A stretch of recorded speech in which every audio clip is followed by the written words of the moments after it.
여러분, 옛날 찬양 중에 이런 찬양이 있습니다. 낮엔 해처럼 밤엔 달처럼 그렇게 살 수 없을까?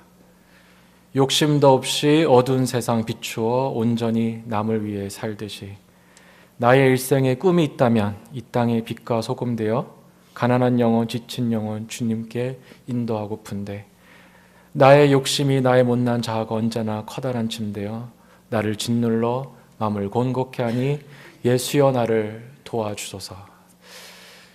여러분 다 아시는 찬양일 텐데요. 저는 어렸을 때 이 찬양을 어른들이 많이 부르시는 것을 보았습니다. 그래서 그때는 이 찬양이 무슨 찬양인지 이해를 할 수가 없었습니다. 햇님과 달님 이야기인가 생각을 하기도 하고 이건 도대체 무슨 찬양인가. 근데 이제 나이가 들면서 이 찬양을 한번 되새겨보고 어떤 의미인가 생각을 해보니 참 깊이 있는 찬송이구나. 나도 그렇게 한번 살다가 죽고 싶다. 나도 하나님 앞에 그렇게 살다가 가고 싶다라는 그런 생각이 참 들게 하는 귀한 찬양이라는 것을 깨달았습니다. 오늘 말씀의 제목은 여러분 이렇게 보시는 것과 같이 복음과 섬김입니다. 우리가 주님께서 우리를 불러주실 때 그냥 이 땅에 살다가 마음대로 오라고 부르신 것이 아니라 예수님처럼 아름답게 살다가 섬김의 인생을 살다가 오라고 이 귀한 삶을 주셨는데 저는 오늘 말씀을 통해서 어떻게 하면 우리의 삶을 주님께 온전히 바칠 수 있을까? 우리 같은 욕심도 많고 못난 자아가 가득한 사람들이 변화돼서 예수님처럼 살다가 하나님 앞에 갈 수 있을까? 복음이 어떻게 그것을 해결하는가를 말씀을 통해서 함께 나누면서 새 힘을 얻을 수 있는 그런 시간이 되기를 주님으로 축복합니다. 오늘 본문의 내용을 이제 차근차근 설명하면서 어떤 메시지가 담겨져 있는지를 좀 살펴보았으면 좋겠는데요. 오늘 본문은 주님께서 잡히시기 전날 밤에 제자들과 최후의 만찬이라 그러죠. 마지막 저녁 식사를 하시면서 그들의 발을 씻겨주셨던 이야기입니다. 이제 제자들과 마지막 유월절 식사를 함께 하시다가 주님께서 갑자기 벌떡 일어나셔서 수건을 허리에 두르시고 한 명씩 불러서 그들의 발을 씻겨주십니다. 지금은 저희가 발을 씻는 것이 흔한 일은 아니지만 그 당시에는 발을 씻는 것이 굉장히 흔한 일이었습니다. 이스라엘에서는 도로가 제대로 되어 있지 않기 때문에 다 흙바닥이지 않습니까? 그래서 샌들을 신고 다니다 보면 다리가 다 더러워지고 이제 집에 오면 너무 지저분하기 때문에 유대인들은 꼭 손을 씻고 그리고 발을 씻고 식사를 했습니다. 그 다음에 그런 이제 발을 씻는 문화가 있었는데 부자들은 종들이 와서 발을 씻어주고 가난한 자들은 자기들이 발을 씻는데 꼭 공통적으로 하지 않는 것이 있었습니다. 그것은 바로 남의 발을 씻어주는 건 절대로 하지 않았습니다. 왜냐하면 무릎을 꿇고 남의 발을 씻어준다는 것 그 자체가 굉장히 비천한 모습이고 천한 사람, 종들만 하는 일들이기 때문에 절대로 남의 발을 씻어주는 일은 유대인들에게 없었습니다. 이렇게 생각했을 때 예수님께서 일어나셔서 제자들의 발을 씻어주신 것은 굉장히 충격적인 사건입니다. 근데 말씀을 보는데 저는 좀 그런 생각이 들었습니다. 여러분 군번이라는 게 있지 않습니까? 지금 제자들이 쭉 앉아있는데 누가 군번이 제일 높죠 거기서? 당연히 예수님이 가장 높고 발을 닦아줘도 누가 닦아줘야 되죠? 제자들 중에 하나가 좀 닦아줘야 되는 그 상황에서 거꾸로 이게 지금 뒤집어진 상황인 겁니다. 왜 제자들은 주님을 보면서 뭐라고 불렀냐면 Lord라고 불렀어요. 주님 불렀어요. 주인님이라고 불렀는데 왜 입으로는 주인님이라고 하면서 왜 자신들은 무릎 꿇고 발을 안 닦고 있는지 그런 생각이 좀 들었습니다. 저는 보면서 아마도 서로 눈치를 보았던 것 같아요. 만약에 한 명만 있었으면 이렇게 발을 씻어줄 수도 있는데 12명씩이나 있으니까 누가 여기서 가장 낮은 자냐, 군번이 누가 여기서 제일 낮냐, 서로 눈치를 보다가 안 닦아준 건 아닌가 그런 생각이 좀 듭니다. 내가 그래도 여기서 제일 연장자인데, 그래도 내가 예수님 가장 오래 잘 따라다녔는데, 내가 여기서 그래도 가장 인정받는 제자인데 내가 어떻게 먼저 나서서 물을 갖고 오고 발을 씻어주나 이렇게 생각했을 것 같습니다. 먼 얘기가 아니죠. 저희도 교회에서 섬기다 보면 이렇게 눈치 볼 때가 있지 않습니까?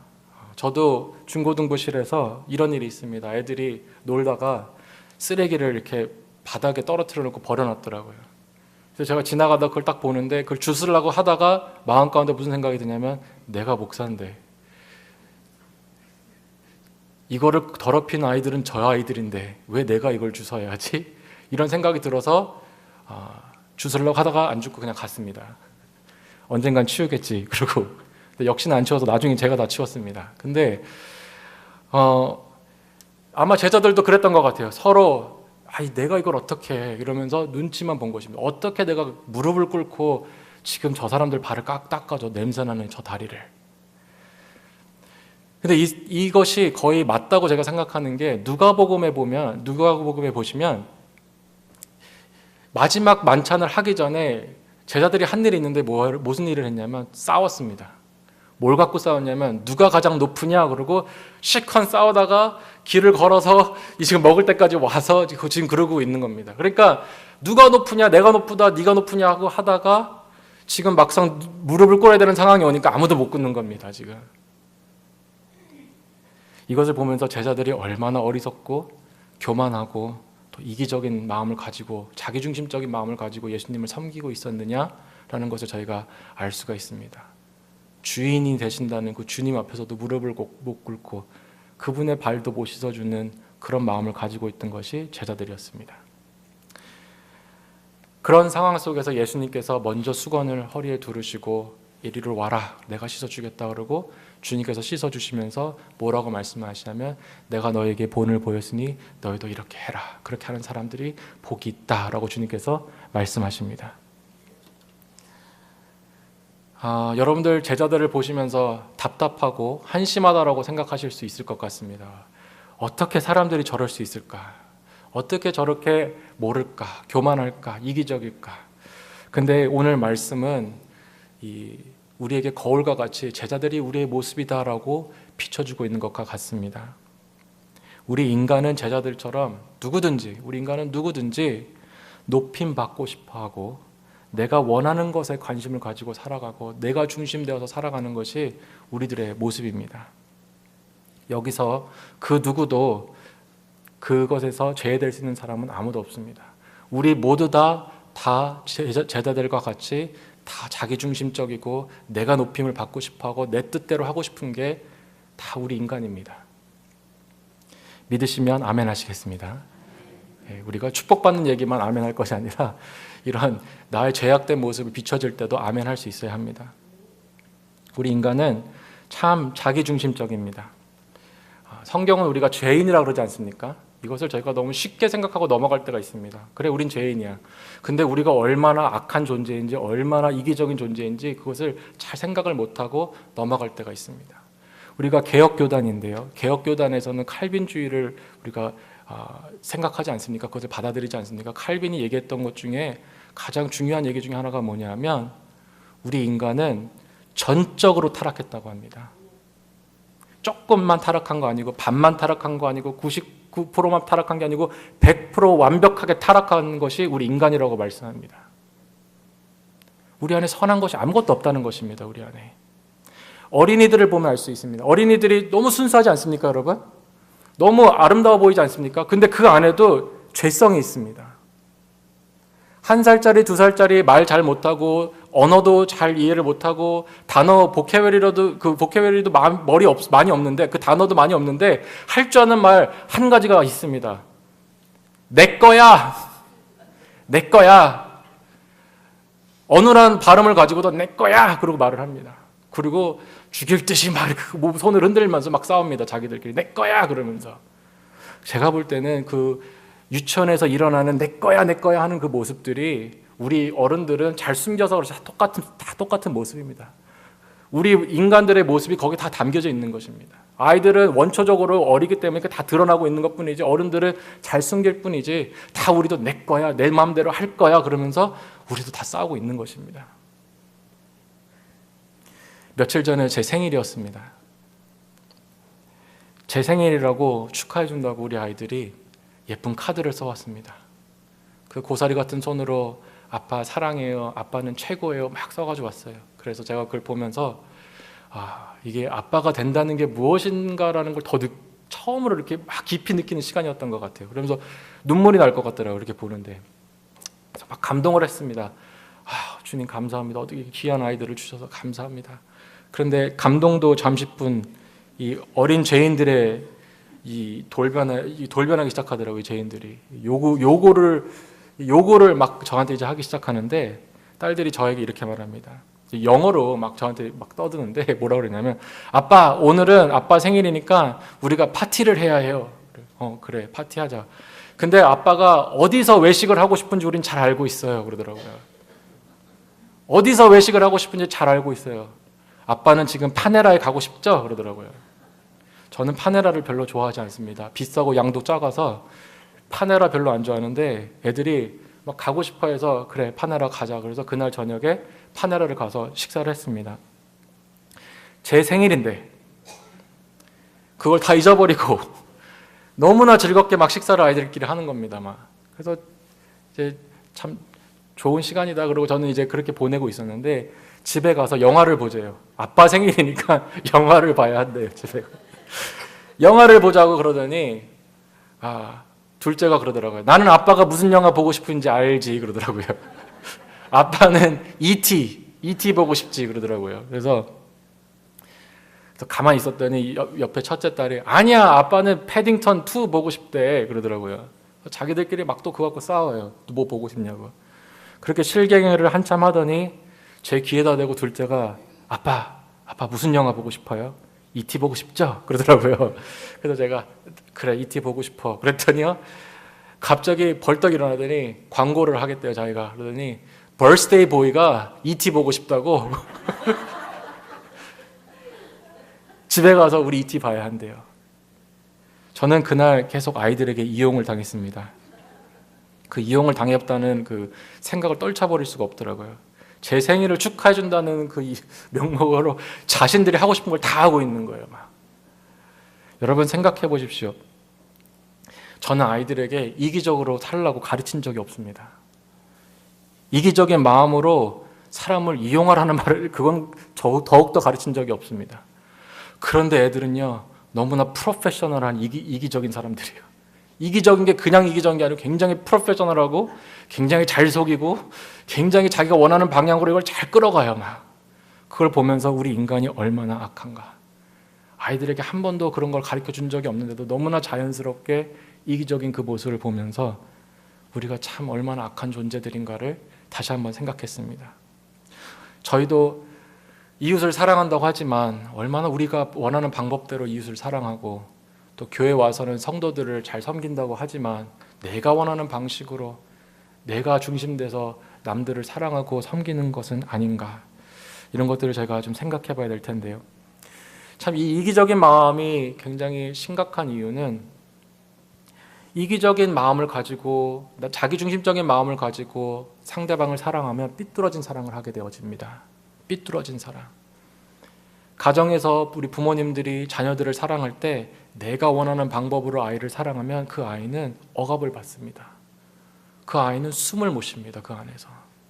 엄마는 사랑이란 이름으로 그 아이를 사랑하지만 아이는 도망가고 싶습니다. 부부관계도 마찬가지입니다. 남편들은 아내가 좋아하는 방법대로 사랑을 해줘야 되는데 그걸 모르고 자기가 원하는 방법으로 사랑하니까 아내는 사랑받는 것 같지가 않다고 말을 합니다. 남편들도 마찬가지죠. 인간 따지고 보면 인간관계에 일어나는 이 많은 문제들이, 우리 가까운 사람들과 일어나는 이 문제들이 따지고 보면 그 깊이에는 다 우리 이기적인 마음 때문에, 내가 하고 싶은 대로 하는 그 마음 때문에 일어나는 것은 아닌가 생각하게 되어집니다. 사랑하는 성도 여러분, 아까 말씀드린 것과 같이 이 이기적인 마음에서 제외되는 사람은 아무도 없습니다. 저도 그렇고 여러분도 그렇고 우리 안에는 이렇게 악한 것이 살고 있습니다. 누가 이런 우리의 이기적인 마음을 녹여서 자기중심적인 마음을 변화시켜서 섬길 수 있는 사람들로 만들어낼 수 있을까요? 그것은 오직 예수 그리스도만 하실 수 있는 것입니다. 오직 복음만이 우리의 이기적인 마음을 변화시켜서 예수님 닮은 사람으로 변화시키실 수 있습니다. 오늘 말씀을 보시면 어떻게 예수님께서 우리의 이기적인 마음을 변화시키시는지 우리가 힌트를 좀 얻을 수가 있는데요. 오늘 본문을 보시면 예수님께서 제자들에게 발을 씻겨주시겠다고 이제 나오라고 말씀을 하시는데 베드로가 거절합니다. 예수님이 나와라, 내가 씻어주겠다라고 말씀하시는데 베드로가 주님, 어떻게 주님께서 제 발을 씻으십니까? 전 괜찮습니다. 전 그렇게 절대로 못합니다. 라고 얘기를 하니까 예수님께서 7절에 뭐라고 말씀하시냐면 예수께서 대답하여 가라사대 나의 하는 것을 네가 이제는 알지 못하나 이후에는 알리라 말씀하십니다. 이 말은 지금 예수님께서 발을 씻어주시는 이 행위가 그냥 거기서 그치는 것이 아니라 더 큰 의미가 그 안에 숨겨져 있다는 것입니다. 너가 지금 내가 하는 것을 모르겠지만 오늘이 지나면 너가 그것이 무엇인지 알게 될 것이다 라고 말씀하시는 건데 무엇을 말씀하시는 거죠? 십자가 사건을 말씀하시는 겁니다. 그냥 더러운 발을 씻어주는 것이 뿐만이 아니라 우리의 더러운 마음까지 씻어주실 그 주님의 그 섬김을 말씀하시는 건데요. 그 말을 듣고도 7절에서 하시는 그 말씀을 듣고도 베드로가 뭐라고 말하냐면 절대로 안 됩니다. 이렇게 말을 합니다. 저는 허락을 못합니다. 이렇게 얘기를 합니다. 이런 베드로의 모습은 우리의 모습인데요. 주님께서 우리에게 너 죄악의 문제가 많이 있지? 너 남들 사랑 못하는 거 알고 있지? 내가 다 씻어줄게. 섬기지 못하는 거 알고 있지? 내가 변화시켜줄게. 내게로 와라 라고 말씀하고 계시는데 우리는 아닙니다. 괜찮습니다. 라고 말을 합니다. 예수님 제 마음을 씻어주시겠다고요? 아닙니다. 괜찮습니다. 저보다는 제 옆에 있는 김 집사, 박 집사를 먼저 씻어주셔야 합니다. 저보다 저 사람이 더 도움이 필요한 것 같습니다. 저 사람이야말로 정말 더러운 사람입니다. 저는 교회 생활도 잘하고 교회에서 여러 가지 봉사도 하고 있습니다. 저는 정말 남들에게 잘 베푸는 사람입니다. 알지 않으십니까? 그러니 저는 됐고 옆에 있는 저 사람부터 좀 씻어주십시오 라고 말을 합니다. 저희는 주님은 오늘도 허리에 수건을 두르시고 내게로 와라. 내가 너의 병든 마음을 고치겠다. 내게로 와라. 남을 사랑하지 못하는 그 마음을 내가 새롭게 하겠다라고 말씀하시는데 괜찮습니다. 나는 그렇게까지 못되진 않았습니다. 나는 그렇게까지 나쁘진 않습니다. 라고 말하면서 거절을 합니다. 사랑하는 성도 여러분, 우리가 변화되기 위해서는 우리가 먼저 죄악이 많은 죄인이라는 것을 인정해야 됩니다. 내가 병든 것을 깨닫지 못하면 의사에게 가지 못하듯이 내 안에 문제가 있다는 것을, 다른 사람이 문제가 아니고 내가 문제라는 것을 알지 못하면 절대로 십자가 앞에 나올 수가 없습니다. 여러분, 지금도 말씀을 여러분 들으시면서 나는 괜찮아, 나는 아닌 것 같아, 저 사람이야 이러고 여러분 생각하고 계신다면 지금 여러분들은 큰 문제가 있는 것입니다. 옆에 사람이 필요한 것이 아니라 예수님이 지금 내가 필요한 것입니다. 사랑하는 성도 여러분, 오늘 여러분의 그 죄악됨을 인정하시고 여러분의 연약함을 인정하시고 복음의 강가로 나오십시오. 우리가 복음 그러면 그거 한번 믿고 옷장에 넣어놓고 천국 갈 때까지 들여다보지 않는 거라고 생각하는 분들도 많이 계십니다. 그냥 전도할 때 쓰는 게 복음인가 보다. 아닙니다. 5년 전에 믿었던, 30년 전에 믿었던 우리는 오늘도 매일매일 그 복음이 필요합니다. 그 복음이 아니면 절대로 변화가 될 수가 없습니다. 아무리 종교적인 지혜를 준다고 할지라도, 아름다운 이야기를 들려준다고 할지라도 이 더럽고 추한 마음을 누가 변화시킬 수 있겠습니까?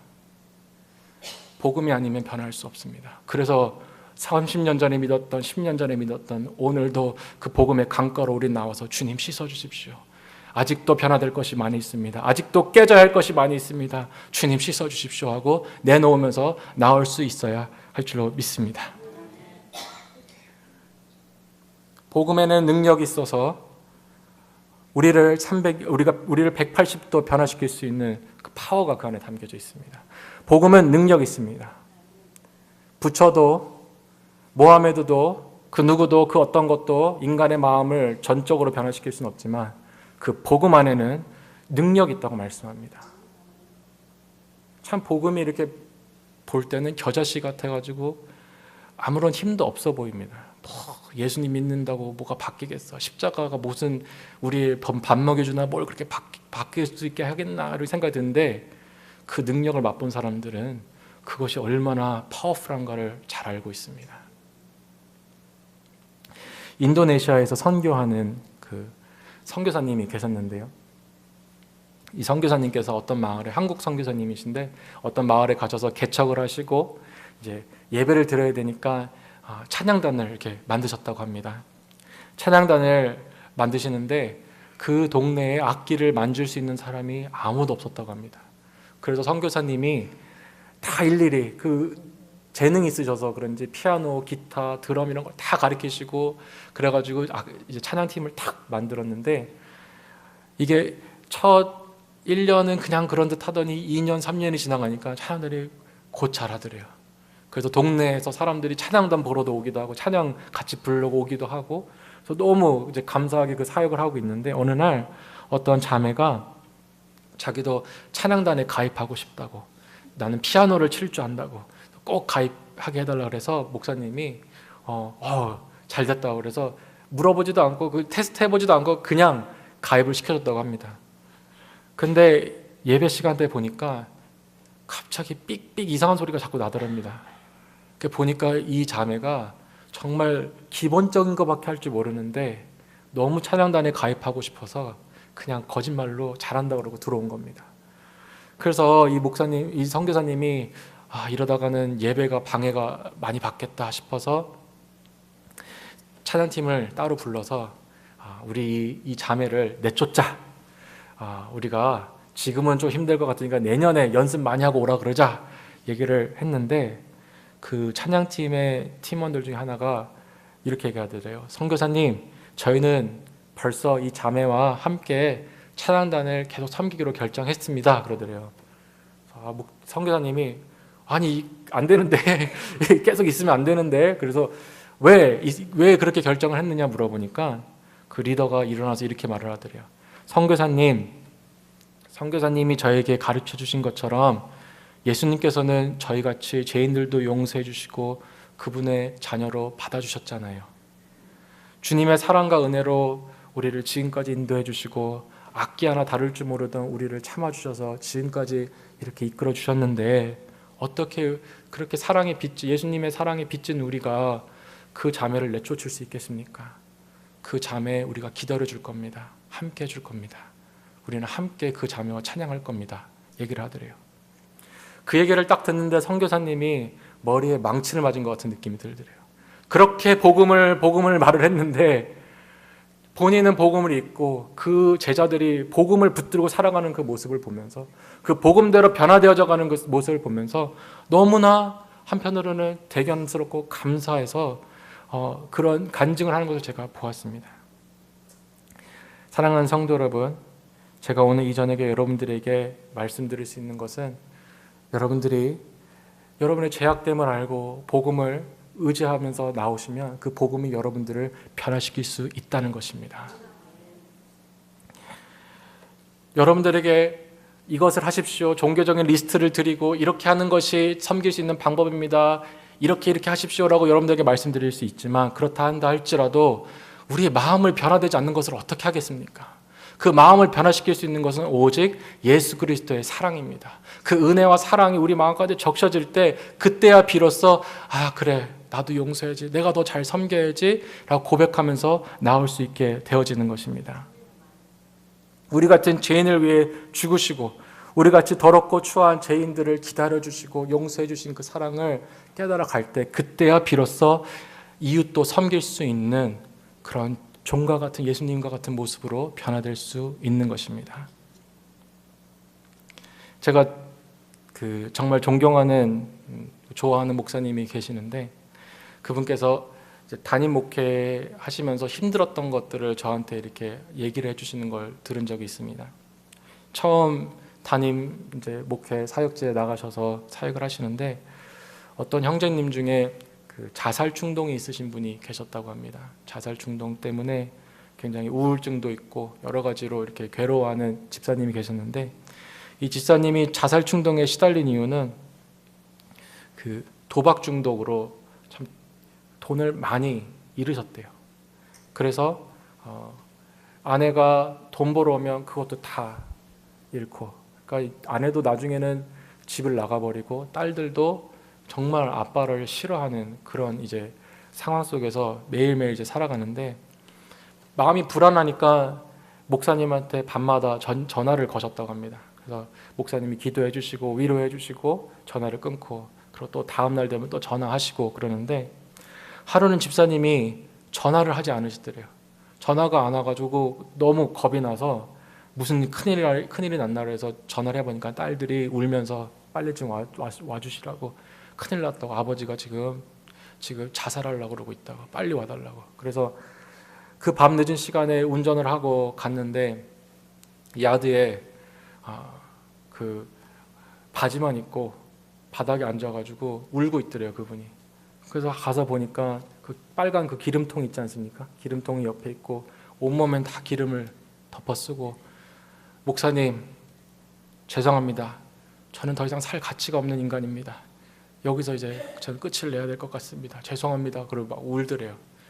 그래서 목사님이 그분 손을 붙잡고 나도 같이 죽을 거라고, 지금 집사님 죽으면 나도 같이 죽겠다 그러고 붙들고 안 된다고 설득을 막 했다고 합니다. 그래서 그렇게 긴 시간 동안 설득을 해서 그분이 그날은 그렇게 목숨을 건질 수 있었는데, 저도 그분을 봤습니다. 정말로 많이 변화되고 그 목사님의 사랑 때문에 정말 많이 회복된 걸 제가 보았는데, 그 얘기를 제가 듣고 목사님에게 쇼킹한 게 있었어요. 어떻게 그렇게 긴 시간을 그 우울증 있는 사람, 자살 충동 있는 사람을 계속 받아주실 수 있었을까? 밤마다 전화 오는 게 여러분 쉽지 않습니다. 그렇게 힘든, 어떻게 계속 힘든 그 상황을 인내하면서 사랑할 수 있었을까? 근데 목사님이 저한테 딱 한마디 하시더라고요. 예수님 사랑 때문에요. 그러더라고요. 예수님 사랑 때문에. 나를 사랑해 주시고 나를 위해 십자가에 못 박히신 주님을 생각하면서, 아니 그것을 생각하니까 인내할 수밖에 없었대요. 포기할 수가 없었대요, 그분을. 이 세상의 그 무엇이 우리의 이기적이고 자기중심적이고 나밖에 모르고 그러는 것을 변화시킬 수 있을까요? 오직 예수님밖에 없습니다. 여러분 그것을 믿으십니까? 아무리 교회 생활 열심히 해도 예수님 모르면 변화되지 않습니다. 아무리 십계명 열심히 지킨다고 해도 예수님의 은혜 모르면 절대로 변화될 수 없습니다. 오직 예수 그리스도의 그 사랑이 우리 가운데 임할 때만, 그때야 비로소 변화가 될 수 있는 것입니다. 그렇게 마음이 변화될 때야 비로소 자녀와 나의 관계가 회복되는 거고요. 제가 부모님들 보면 항상 자녀가 문제래요. 근데 부모님도 문제가 많이 있거든요. 근데 십자가 앞에서 내 죄가 드러나고 내가 변화돼야 자녀와도 관계가 회복이 되고요. 남편과 아내도 그래야 회복이 되는 것이고요.